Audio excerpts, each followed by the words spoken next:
2 of Recovery Strategies for Life. This week we are saying hello to reality, but before we can even start to dive into some of that, we have to first make sure we have our first tool, which is really a support system around us before we dive into anything. Isn't that right? It is, and a support system is so important because that's what gives you the stability to help you if you have a relapse, if you fall down, if you have emotional break apart in the process, that you have other people around you to help lift you back up again, to hold you accountable, to help you out. Very important. It's so important that we have made that strategy number 4, healthy support system. And we're going to discuss 3 components that go into having a healthy support system. Yes, like safety. Yes. Safe people. Please choose safe people, people who are going to be available for you and who are going to be trustworthy with the information that you're sharing with them. And people that can be honest, because you don't want somebody that is going to give you fluff or nonsense or try to make you feel good above what's important for your health and well-being. So making sure that they're safe, they're trustworthy, they're honest, and preferably that they're a follower of Christ that's going to hold you accountable spiritually as well as physically and in your lifestyle. You definitely want somebody that's going to point you back to God's truth. All the time, yes. Not just be relying on their own experience or their own opinions. If they continue to point you back to the Bible, continue to point you back to God, you can be sure that you're always setting off on the right foot, getting back to the basics. And we don't want you doing anything that's going to have to do with a cult type feel where somebody else is wanting to control you, where they want you to come to them to play the role of God in your life. We want you to be with somebody and a group of people who are pointing you consistently back to God, back to the Bible, back to that relationship, instead of them becoming your God. So we always put that as a safeguard because some of us have experienced a little bit of that side of things as not healthy. Yeah. And then you have different types of people that are going to be a part of your support system. They might be your counselor or your life coach or a spiritual mentor. Or maybe it's an accountability partner. In some recovery programs, they talk about having a sponsor. There's just several different types of people you can have in your support system. And many times you need all of those different types. Right. In my case, I needed every possible additional support system that I needed because the recovery process was so intense for me. I definitely needed someone who was ahead of me. So for me, I had a sponsor. I have, over the course of my recovery, had more than one sponsor because I've needed more than one area of recovery, and they happen to have the expertise in those different areas. But I needed someone who had been through what I had been through, experienced it, and then come out even further ahead of me, so that I knew that I could sort of walk in their footsteps behind them, and they could lead me in the right direction. And then accountability partners, people who are on the road with me, like, let's join arms and do this together, were so helpful for the times that I was like, have you seen this? Have you done this? What's going on here? And I can really check in with them on a daily basis. And then you're also going to want to make sure that your spiritual covering is praying with you and for you along this journey, because prayer really is key. It makes such a huge difference. And we're also talking about, besides the people that are in your lives, we're wanting to talk about the resources that you have available, because it's not just one piece or a second piece. We're talking about a whole system that you need for your support. And so there are things like hotlines. All of the hotlines, if you're struggling, you get triggered, you have a problem that's intense, to know that there's an 800 number, a toll-free number that you can call, where somebody's going to answer that phone and be there for you in that particular type of emergency. So if you're struggling with suicide, that you call a suicide hotline. If you're struggling with whatever the issue is, that you've got someplace that you can call and get a real person there to help you out. And then there are recovery programs, right? Yeah. Jenny, I think you're familiar with some recovery programs. Absolutely. I've attended AA meetings. I've attended CODA meetings, which is Codependence Anonymous, and then I've also attended Celebrate Recovery meetings as well. And that's really just been such a blessing for me, especially the Celebrate Recovery, because it is a Christ-based 12-step program. And because I think as well as this program, that 12-step programs are for everyone as well. We all need recovery from this broken world, please. It's not because we are too broken that we go there, but it's just because we need to get off on the right foot. So I have been just blessed to be able to be a leader in that Celebrate Recovery program. And to me, it's just like coming home every single time. And then you'll also have professionals on your team, which is doctors or counselors. Your pastors can be a part of those professionals that can walk you and guide you, because they're a great resource. And life coaches. Yes. Like Jenny, Jenny of as course. well. Because finding out that at different stages of our healing process, we need different types of help. So a counselor can help me dig into my past and process and find things out. A coach can help me look at things that are upcoming that are in my way. And I want to get a certain place. I want to be a certain person. I want to feel a certain way. And breaking that down into bite-sized pieces to move forward, a coach can really help me strategize and figure that out. And to have a pastor that can help me, or a ministry leader that can help me understand where truth in the Bible, where that speaks into my journey, is so huge. So it's amazing how between your groups at church, your small groups, your social groups, your just regular life, you can find different people, different positions at different stages that can speak life and really help support you with a healthy support system. Absolutely. So then once we have our healthy support system in place, which was strategy number 4, we can then start to look at facing the reality. But we need to know where we're stuck, right? Yeah. Because if we don't know where we're stuck, then... We don't get unstuck. Right. And we want to get unstuck. So one of the things is, do you have recurring hurts? Do you look at places in your life where it's like, oh my goodness, here I go again, is again and again. And anytime you have recurring hurts where it's hurts at work, and no matter what job you have, no matter who you work for, you keep running into these same scenarios.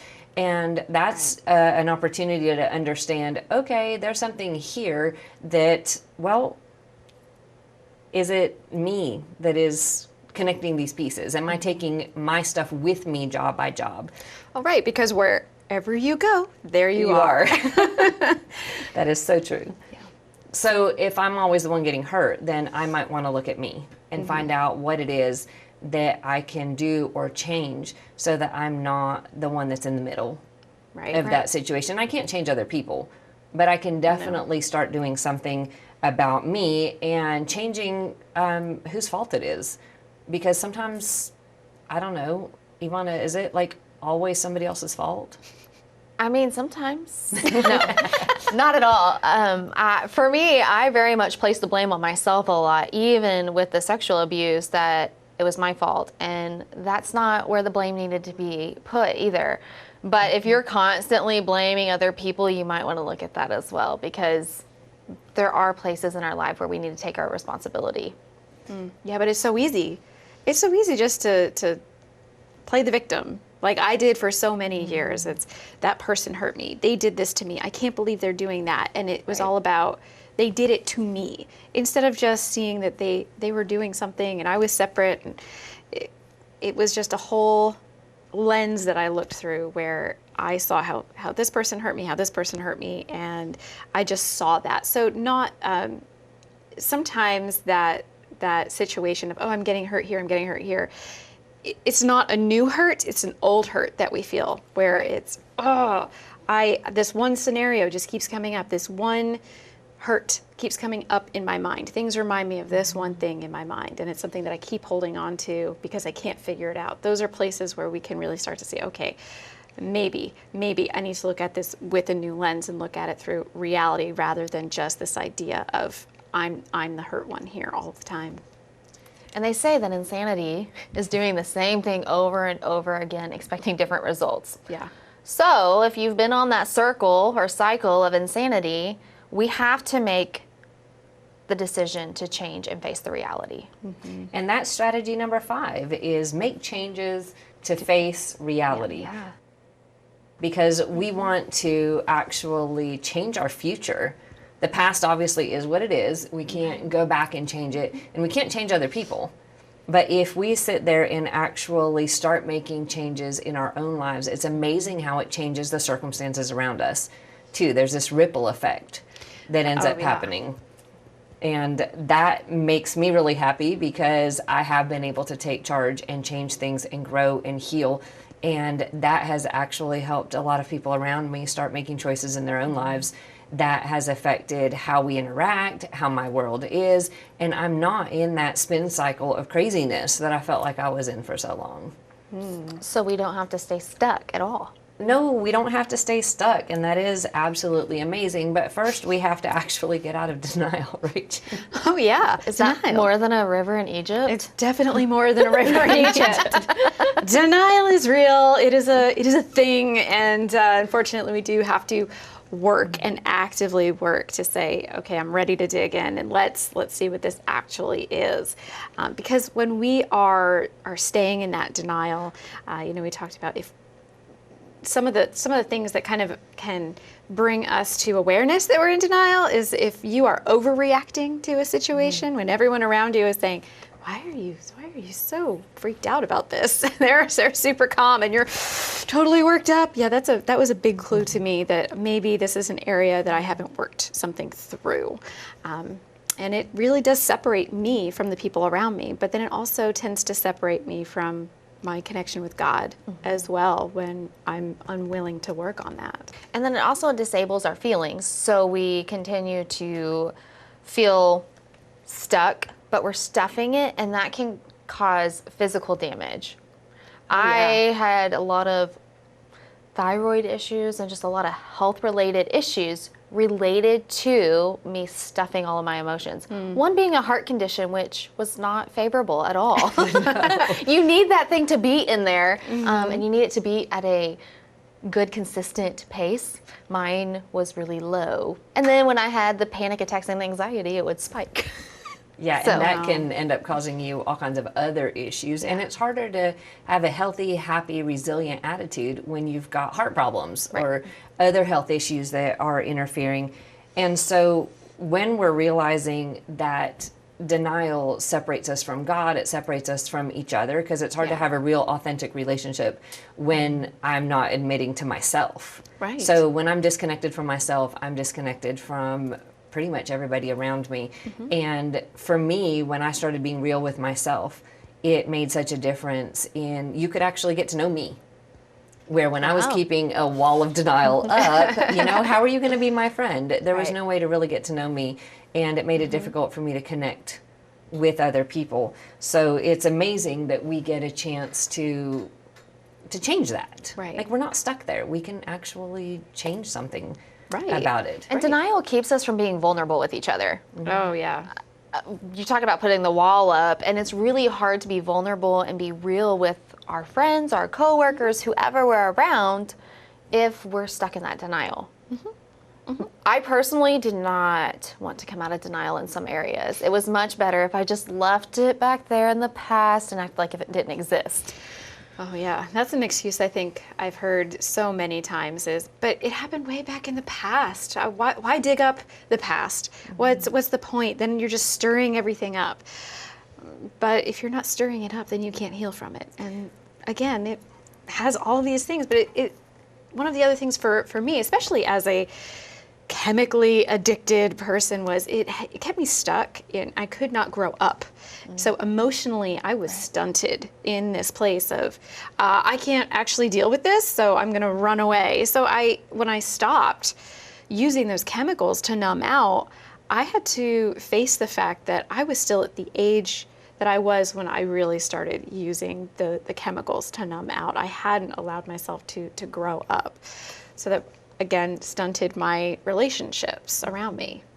And I also realized that with denial, it's so much like not admitting you have a cancer diagnosis. So you don't have surgery, you don't get chemo, you don't do the things to heal your body because, well, surgery hurts a lot, and chemotherapy makes you really, really sick and miserable. And when we are not dealing with our own emotional damage, then we're saying, oh, well, it's not going to kill us. It's going to be fine. It's not a problem. Kind of like saying, oh, I'm not going to listen to the doctor about having cancer, except that it can kill me. And being in denial about cancer doesn't make it go away, and you don't live longer. It actually can kill you. And so many of these things with the emotional damage, it puts you on a path that can destroy piece by piece by piece. And eventually, for some people, it really does kill them. And so we're wanting to recognize how serious some of that damage is. In my life, it did just about kill me when I was 34. And I had played that denial stuff, it shut it all down.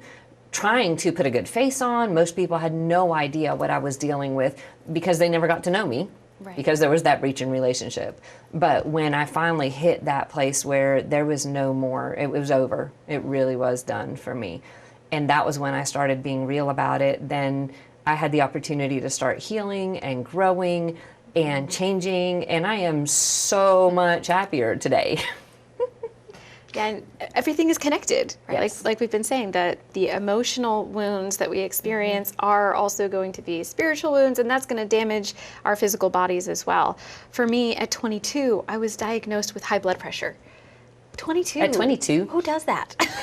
Wow. Stuffing might have had something to do with that. The alcohol might have had something to do with that too. But I was on high blood pressure medication from the time I was 22 until I was 30.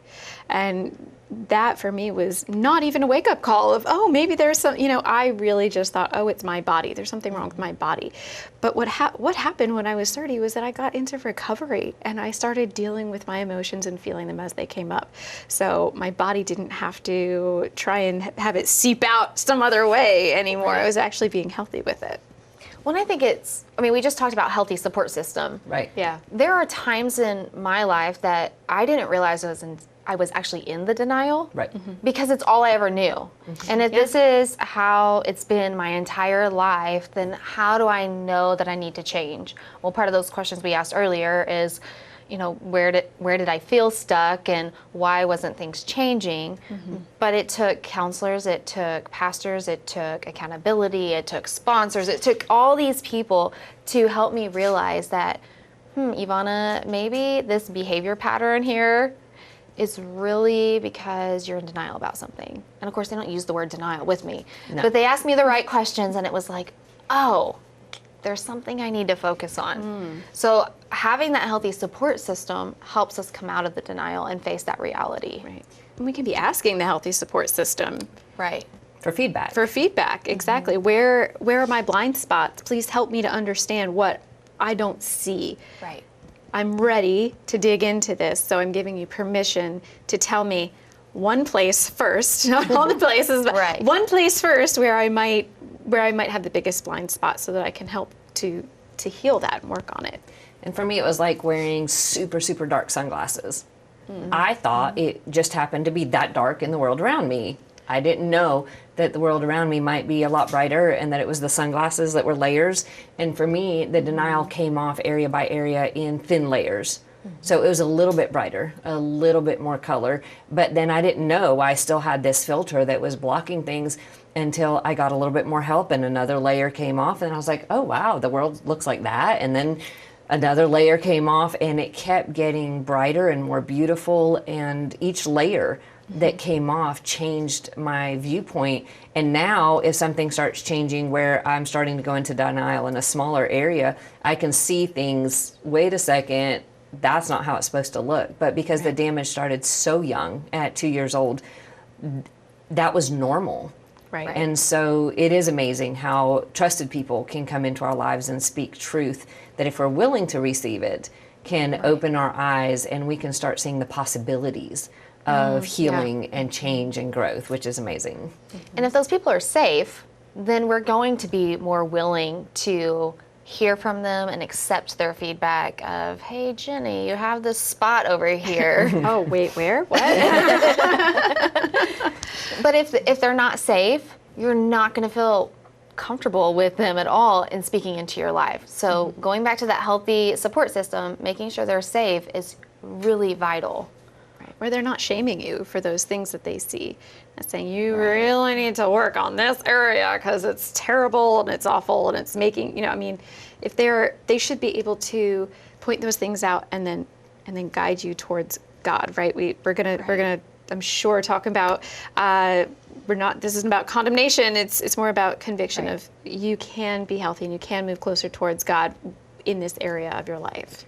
And it helps when people are sharing their testimonies, where they're actually saying, hey, in my life, when I walked along this journey, this is where coming out of denial about this thing opened up this area of healing and changed my life in a positive way. I know for me, knowing that I wasn't alone and knowing that this journey, especially when it's difficult, when it might hurt, when there's a lot of things I did not want to look at. Right. But as I had somebody else tell me, oh, well, when I dealt with it in my life, when I came out of denial there, when I started changing that, this is what opened up in the way of healing. This is how my relationships improved. And then we have that hope that comes into it. Because otherwise, I mean, seriously, ask anyone about, oh, yeah, let's hurt, pull the Band-Aid off, let's dig into a wound. Yeah. Nobody wants to do that unless it's like surgery that's going to save your life, or it is something that's going to improve your overall lifestyle. And the stuff we're talking about, we are asking you to look at it specifically, customize it to your story so that you can be experiencing growth and healing in the directions you want to go in. And we each have those testimonies, don't we? Yeah. Yes. Oh, yeah. And lots of stories to go with them. Which might be why there's books and other things that we end up writing to tell. Right. Yeah. To actually tell those stories. And so I know we're going to be helping you walk through these questions that will open up your own story, help you apply what we're talking about to your own journey, with each of us having given input to how we learned, how we came out of denial, how we started changing. And we'd love for you to have an opportunity to go through those questions and answer them and see how you can grow and change like we have gotten to do, and be on this journey with us. Even though you just see us once a week, we have daily been on this journey and are continuing on our journey to healing and continuing to want to come out of doubt and asking God to show us. Right. That's the other component, is In His asking- timing. in His perfect timing. It's Yes. Because I don't want to know anything ahead of time that is going to damage me. I want Him to show me exactly what I need to know. What's the next thing that I need to be working on? What is it from you? Because I know that there are very specific foundational things, right? This whole unit is talking about your relationship with God. That's the most foundational thing. I don't want to talk about college, graduate level stuff if I'm, still here at the beginning. So asking Him to really tell me the right things at the right time has been my prayer as well. And I think our healing comes in layers. I often look at the onion and how we're peeling back a layer at a time. And we do that in counseling as we're looking and diving into their past, is we're going to peel back that layer. And if I was just to cut the onion in half, I'm going to end up crying because, you cut to the core of it. So I got to peel it back slowly to get to those core issues. Yeah. And so God allows us at times to not always have memories, especially if you experience trauma. I had some very severe repressed memories until I was in a place of healing. For me, it was in recovery in the treatment center, actually, because I had refueled my body by refeeding my body. So my brain was not functioning properly anyway because it didn't have the food it needed. And so to deal with these intense thoughts and nightmares and flashbacks, I couldn't deal with that because I had to wait until I experienced a different type of healing, which for me, it was the physical healing. And if any of you are having a struggle with this whole talking about our relationship with God and how you want to go to God and ask Him for stuff, we want to ask you to find a spiritual leader that has their own real relationship with God, and go to them and ask them if you don't have that personal relationship yet. I know a lot of recovery programs call it the higher power.